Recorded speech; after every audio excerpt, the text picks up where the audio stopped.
இப்போ ஐயா ராமதாஸ், ஐயா தொல் திருமாவளவன் அப்படி பார்த்தா சீமான் ஐயாவுக்கு கண்டிப்பாக கொடுக்கணும். ஒன்றிய அரசாங்கம் வந்து இவருக்கு கொடுத்ததை தாண்டி எம்னா இவருக்கு முட்டை வீசப்போகிற மட்டும்தான் வதந்தி இருக்குது. ஐயா சீமான் பேசின பேச்சுக்கெல்லாம் அவருக்கு வந்து உலகம் முழுக்க உலக தமிழர்கள் முழுக்க வந்து கண்டன அறிக்கைகளும் கண்டன இதுவும் பண்ணுறாங்க.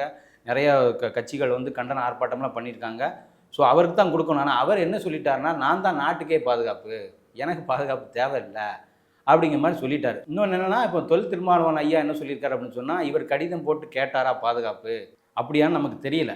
ஒன்றிய அரசாங்கமாக முன் வந்து கொடுத்துருந்தா அப்படி திருமாவளவன் அவர்கள் சொல்லும்போது விஜய் கேட்டாரா என்னன்னு தெரியல. ஆனால் வந்து நல்லெண்ணத்தோட கொடுத்துருந்தா ஓகே தான் சொல்கிறார். அப்போ நல்லெண்ணம் அப்படிங்கும்போதுனா அப்போ என்ன மாதிரி பிளான் பண்ணுறாங்க? வேறு ஏதாவது பிளான் இருக்குது? அவரோட சொல்கிற வார்த்தையில் அப்படி தானே இருக்குது. இல்லை, நீங்கள் கேட்குறது எப்படி இருக்குன்னா, நல்லெண்ணம் நீங்கள் சொல்கிற அர்த்தம் எப்படி இருக்குன்னா, அதாவது வந்து ஒன்றிய அரசாங்கம் வந்து அவங்க எதிர்காலத்தில் தேர்தல் அரசியலில் வரும்போது இவர் பாதுகாப்பு கொடுக்கறதுனால நம்ம கூட கூட்டணிக்கு வந்துடுவாரா, இல்லை இவரோட ரசிகர்கள் நமக்கு வந்து ஒரு சப்போர்ட் பண்ணுவாங்களா, நமக்கு வந்து ஓட்டு போடுவாங்களா. ஸோ இந்த மாதிரியான ஒரு எண்ணங்கள் அடிப்படையில் வந்து பாதுகாப்பு கொடுத்தா வந்து நீங்கள் நினைக்கிறீங்க. ஸோ அந்த மாதிரியெல்லாம் கண்டிப்பாக இருக்காது.